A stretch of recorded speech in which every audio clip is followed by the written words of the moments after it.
Let's cross to Adam Hancock, who is at the summit in Singapore. Adam, China's Defense Minister Li Shangfu, who we just heard there, spoke at that summit. What message did he have for Washington? Well, he was pretty direct, really, when he was talking about how China would defend their own interests, particularly when it comes to the issue of Taiwan. He said that that was an internal affair for Beijing and something they would decide on, and China would not tolerate external forces trying to split up Taiwan and China. And throughout the speech, really, there were a number of thinly veiled references towards the US attacking their policy in this part of the world. He said that a Cold War mentality was resurgent, and he warned about the implications of any conflict between the US and China.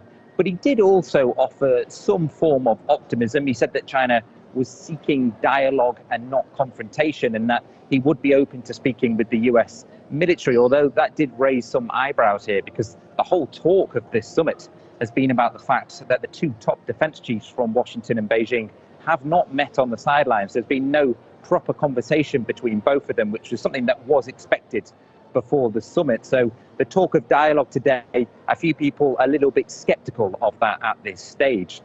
And this has all been played out against some real world consequences, because we've had reports from the Taiwan Strait of a near miss between a Chinese warship and a US destroyer happening when a US ship was heading down the strait with a Canadian vessel. So it shows really how tense things are at the moment. Any accidental collision between jets or ships could cause some kind of greater escalation, given how high the tensions are at the moment.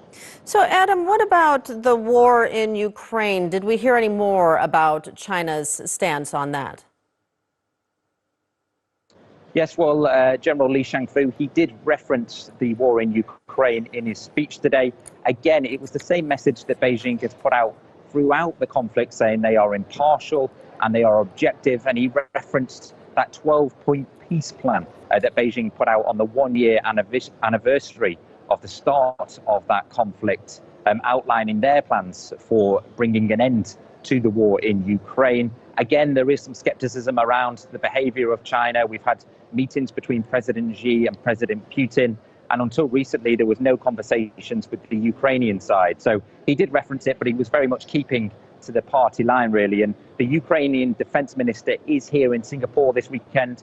He's been holding a number of talks on the sidelines of this summit with other defense ministers from around the world, trying to rally support, trying to keep the war in Ukraine at the forefront of people's minds. We actually heard a proposal yesterday from the Indonesian defense minister, who put forward their idea of a peace plan involving demilitarized zones, but it didn't go down very well with the Ukrainian contingent, who described it as sounding more like a Russian peace plan.